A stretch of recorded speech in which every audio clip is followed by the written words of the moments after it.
India के अडानी साम्राज्य की नींव हिलाने वाली हिंडनबर्ग के बारे में आजकल खूब जानकारी जुटाई जा रही है। जहां कुछ लोग शॉर्ट सेलर होने के चलते हिंडनबर्ग के हिडन एजेंडे की तलाश कर रहे हैं, तो वहीं कुछ लोग इनके पुराने कारनामों का हवाला दे रहे हैं। कह रहे हैं जैसे निकोला को रास्ते पर ला दिया गया, अडानी का भी वही हाल होगा। तो आखिर हिंडनबर्ग ने ऐसा कौन सा कारनामा किया है जिससे उसका इतना ज्यादा खौफ बना हुआ है? नेथन एंडरसन, जो हिंडनबर्ग के मालिक है, 2017 में इस कंपनी को शुरू किया और अब इसकी वेबसाइट के मुताबिक कम से कम 16 कंपनियों में संभावित गड़बड़ियों की पोल खोली है। हिंडनबर्ग का मेन काम शेयर मार्केट, इक्विटी, क्रेडिट और डेरिवेटिव्स पर रिसर्च करना है।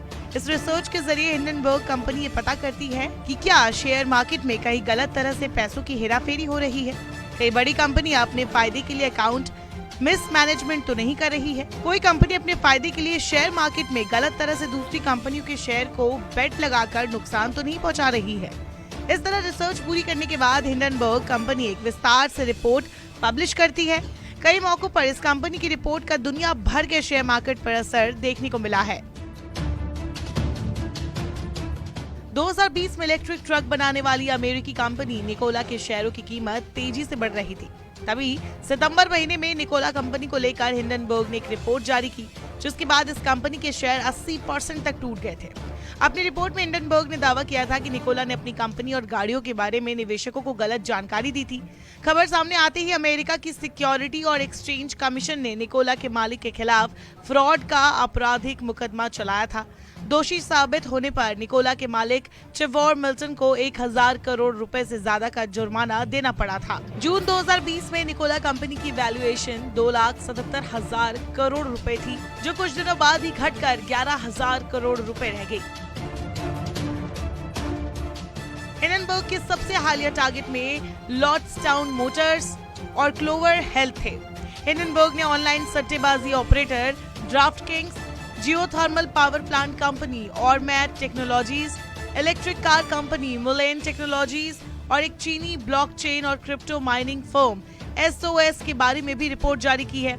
वही इस लिस्ट में winds finance, SC works, predictive technology group, smile direct club और Yangtze river port and logistics जैसी कंपनियां भी शामिल है।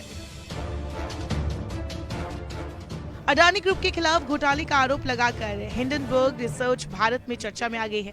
फर्म ने भारत के सबसे अमीर शख्स गौतम अडानी पर एक लंबी चौड़ी रिपोर्ट पेश की है, जिसका टाइटल है कैसे दुनिया का तीसरा सबसे अमीर आदमी कॉर्पोरेट इतिहास में सबसे बड़ा घोटाला कर रहा है। इसमें आरोप लगाया गया कि अडानी ग्रुप दशकों से खुल्लम खुल्ला शेयरों में गड़बड़ी कर अकाउंट धोखाधड़ी में शामिल रहा है। ये भी बताया गया कि कंपनी पर भारी कर्ज है। इस रिपोर्ट के आने के बाद अडानी ग्रुप ने साफ तौर पर हिंडनबर्ग रिपोर्ट की टाइमिंग पर सवाल उठाया, क्योंकि हिंडनबर्ग ने अडानी के FPO निकालने के ठीक पहले ये रिपोर्ट पब्लिश की थी और क्योंकि हिंडनबर्ग ने खुद बताया है कि वो एक शॉर्ट सेलर कंपनी है जिसका अडानी ग्रुप में भी शॉर्ट सेलिंग पोजीशन है, तो मामला पर्सनल हो गया। अडानीज ने इस रिपोर्ट को फेक बताया और कहा इसमें फर्म ने अपना फायदा देखा है। जानकारी झूठी, मनगढ़ंत और पुरानी है। हिंडनबर्ग और अडानी के बीच आरोप प्रत्यारोप खूब हो रहे हैं। एक पल लगता है अडानी ग्रुप विक्टिम कार्ड खेल रहा है, तो दूसरे पल ये भी लग रहा है कि हिंडनबर्ग का हिडन एजेंडा है। फौरी तौर पर अडानी की नेटवर्थ में करीब 18% की गिरावट है, जिस वजह से वो अब दुनिया के तीसरे सबसे अमीर आदमी नहीं रहे। सो कह सकते हैं इतना आसान नहीं है अडानी को अर्श से फर्श तक लाने का। 88 सवालों के जवाब में एक सवाल तो हिंडनबर्ग रिसर्च पर भी है। प्रोफाइल उसकी एक्टिविस्ट शॉर्ट सेलर की है। बाय डेफिनेशन जाए तो एक्टिविस्ट शॉर्ट सेलर निवेशकों को समझाते रहते हैं कि कंपनी ओवर वैल्यूड है, कर्ज में डूबी हुई है। जिस कंपनी पर ये शॉर्ट सेलर फोकस करते हैं उनके बारे में इस तरह की खबरें आने के बाद कई बार कंपनी का शेयर रसातल पर पहुंच जाता है और शॉर्ट सेलर पैसा कमाता है। तो लाख टके का सवाल बनता है कि क्या हिंडनबर्ग अरबों रुपए का मुनाफा भुनाने के लिए तो ऐसा नहीं कर रही? हिंडनबर्ग का ट्रैक रिकॉर्ड देखने पर तो ये नहीं लगता। हालांकि अब देखना होगा ये मामला आगे कौन सा नया बखेड़ा शुरू करता है।